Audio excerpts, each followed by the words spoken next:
লাখো মুসল্লির উপস্থিতিতে টঙ্গীর তুরাগ তীরে চলছে ৫৮তম বিশ্ব ইজতেমার প্রথম পর্বের প্রথম ধাপ। ফজরের পর থেকেই বিশ্বের ও বাংলাদেশের ইসলামী বক্তাদের বয়ানের মধ্য দিয়ে শুরু হয় দ্বিতীয় দিনের আনুষ্ঠানিকতা। ইজতেমার দ্বিতীয় পর্বে এখন পর্যন্ত ৩ মুসল্লির মৃত্যুর খবর পাওয়া গেছে, যাদের সবার স্বাভাবিক মৃত্যু হয়েছে বলে জানিয়েছেন ইজতেমা কর্তৃপক্ষ। রোববার সকাল ৯টায় শুরু হবে প্রথম ধাপের আখেরি মোনাজাত।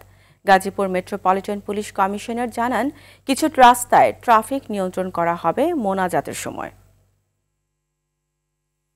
দিনের একটা জিম্মাদারি আছে, সেই জিম্মাদারি আমরা কিভাবে করবো না করবো, কিভাবে মানুষের কাছে ইসলামের দাওয়াত দিব, ওই জন্য আমরা এখানে আসছি। একটু নিজে কিভাবে বাঁচতে পারি, সমস্ত পৃথিবীর উম্মত কিভাবে বাঁচতে পারে, এটা মেন মাকসাদ, মেন উদ্দেশ্য। ফেরি মোনাজাতের আগে আমরা ৬টা থেকে ৩০০ ফুটের মাথায়, দৌড় ব্রিজের মাথায় এবং বগুড়া মাথায়, এই যে বাকি যে ভিতরে যে অঞ্চলটুকু, সেই অঞ্চলে সকল প্রকার যানবাহন আমরা বন্ধ রাখব।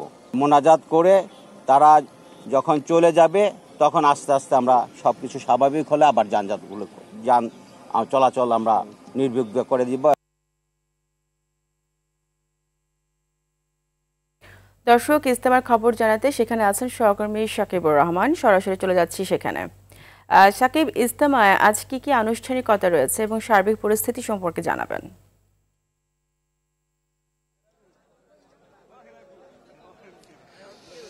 ফারিয়া, আসলে সার্বিক পরিস্থিতি খুবই সুন্দর, কারণ এবার প্রথম ধাপের যে ইজতেমা সেটি প্রথম পর্বের ইজতেমা ২ ধাপে অনুষ্ঠিত হচ্ছে। তার প্রথম ধাপ এখন অনুষ্ঠিত হচ্ছে, যেহেতু তারা সারা বাংলাদেশকে ২ ভাগে বিভক্ত করেছে, যার ফলে কিন্তু অনেক মানুষের উপস্থিতি কম।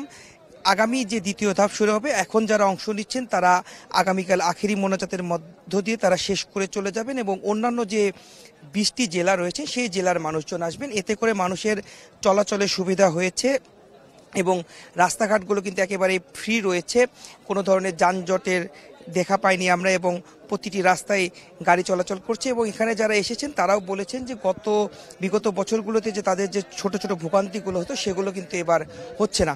সকালবেলা ফজরের নামাজের পরে বয়ান হয় এবং বয়ানের পরে কিন্তু প্রতিটি খিত্তায় খিত্তায় ইসলামী আলোচনা হয়, বিভিন্ন ধরনের হাদিস কোরআনের আলোকে আলোচনা করেন এবং সেখানে তারা তাদের যে ইসলাম প্রচারের জন্য যে বিষয়গুলো রয়েছে সেগুলো তুলে ধরেন। এবং আমরা দেখেছি যে এখানে কিন্তু প্রতি বছরের মতো এবারও অনেক বিদেশি অতিথি এসেছেন বিভিন্ন দেশ থেকে। তারাও বলছেন যে সারা বিশ্বের মাঝে তারা ইসলামের প্রচার পৌঁছে দেওয়ার জন্যই মূলত ইজতেমায় তারা অংশ নিয়েছেন এবং বিভিন্ন জায়গায় কিন্তু তারা তাবলিগে জামাতের সঙ্গে যেয়ে থাকেন। যেহেতু বাংলাদেশে প্রতি বছর বড় ইজতেমা হয়, সে কারণে এই সময়টাতে তারা বাংলাদেশে আসেন।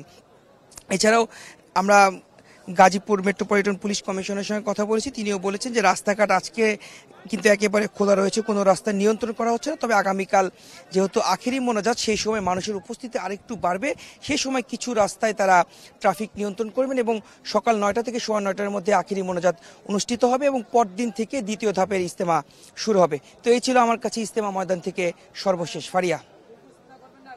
সাকিব, আপনাকে ধন্যবাদ।